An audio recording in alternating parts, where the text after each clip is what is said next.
On a quiet, gray morning, beneath the fog crawling like a white veil across the mountain peaks, young Suhail awoke to strange whispers drifting through his small window. The voice was soft like the breeze, but it carried his name clearly, repeatedly. Suhail, Suhail. He opened his eyes in surprise, sat up on his wooden bed, and listened carefully.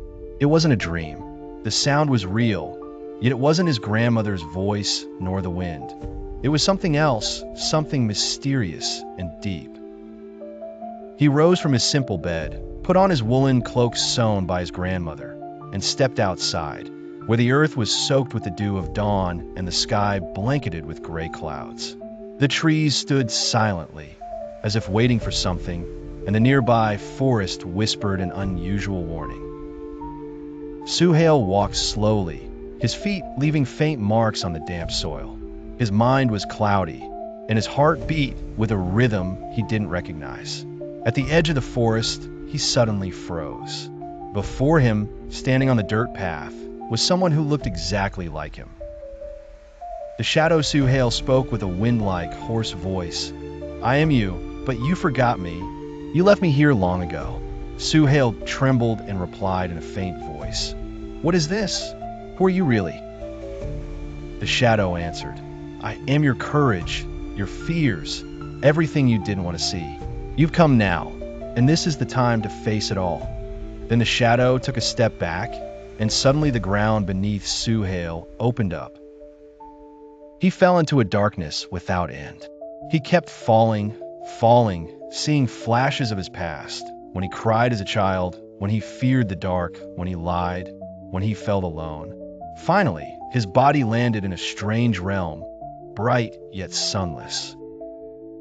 A giant stone door stood covered in ancient symbols. As he approached, a voice echoed from within, "Enter, if you are ready to face your truth." He opened the door and found himself in a long corridor with mirrored walls. Each mirror reflected a different version of him. One screaming in anger, another crying, a third laughing in a way that didn't feel like him. He stood before a mirror showing his younger self, scared, hugging himself in a corner of his room. He approached it and whispered, "I'm sorry, little me. I left you alone." Suddenly, the mirror lit up, and the small boy inside it spoke. "It's not too late. Come, we are one." Suhail passed through the corridor and encountered shadowy creatures. The creatures tried to frighten him.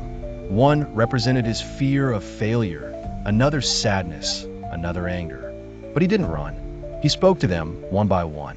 He listened. He embraced them. One of them said, "We are not your enemies. We are a part of you." Slowly, the creatures turned into light and dissolved into his chest. A warm feeling bloomed in his heart, as if he had retrieved something precious. He then found himself standing before a throne of ancient stone.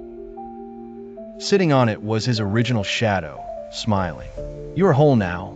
You faced everything you tried to run from. Now come, let's return." He closed his eyes, and in an instant, he was back in the forest under the golden light of the morning sun. It felt like a dream, but more real than anything he'd ever lived. He ran back to the cottage and hugged his grandmother tightly. He looked into her eyes and said, "I found me, Grandma. I found my heart, and I found my shadow." His grandmother smiled and gently stroked his hair. "I knew you'd return change, my dear. The journey within is the greatest journey of all."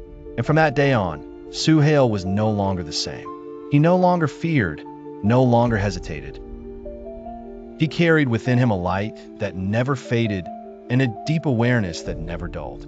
It was as if he had returned from his own depths a real human being, one who no longer feared his shadow. The end.